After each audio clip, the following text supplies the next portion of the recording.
দর্শক, ফিলিং স্টেশনের দীর্ঘ সারিতে অনিশ্চয়তার হতাশার সঙ্গে কর্মঘণ্টার অপচয় বেড়ে চলেছে। এ নিয়ে আমরা আজকে দিনাজপুরের খবরাখবর জানবো। যুক্ত হবেন সহকর্মী ফখরুল হাসান পলাশ। পলাশ, জানাবেন দিনাজপুরের ফিলিং স্টেশনে আজকের চিত্র কেমন এবং ঠিক কত ঘন্টা ধরে গ্রাহকরা অপেক্ষা করছেন?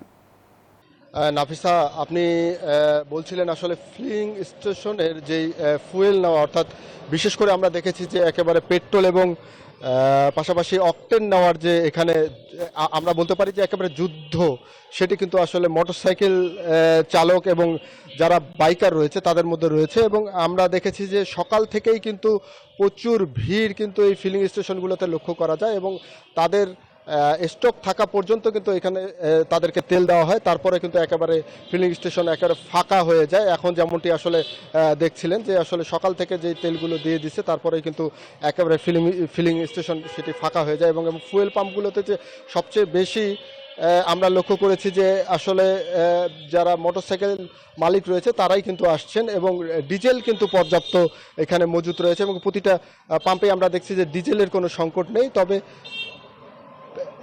পেট্রোল এবং যে অকটেন সেটি কিন্তু অনেকটাই সংকট বলে কিন্তু এখানকার যারা ক্রেতা রয়েছে তারা কিন্তু আমাকে জানিয়েছে। এবং যারা পাম্প মালিক রয়েছে তারা বলছেন যে গত বছরের যেরকম তারা বরাদ্দ পেয়েছিল তার চেয়ে বেশি বরাদ্দ কিন্তু এই বছরে পাম্পগুলোতে পাচ্ছে। তারপরেও কিন্তু আসলে দীর্ঘ লাইন এবং বিশেষ করে গ্রাহকের সংখ্যা বেড়ে যাওয়ায় কিন্তু তারা বলছেন যে আসলে তারা তাদের সাধ্য মতো কিন্তু দিতে পারছেন না। এবং এখানে কিন্তু আমরা দেখেছি যে ফুয়েল কার্ডও দেওয়া হচ্ছে, বিভিন্ন উপজেলা পর্যায়ে কিন্তু ফুয়েল কার্ড দেওয়া শুরু হয়েছে। তারপরে কিন্তু আসলে দিনাজপুর শহরেও দেওয়া হবে এমনটা কিন্তু আমরা প্রশাসনের পক্ষ থেকে জানতে পেরেছি। দিনাজপুরের এই ছিল ফুয়েল পাম্প নিয়ে আমার কাছে সর্বশেষ।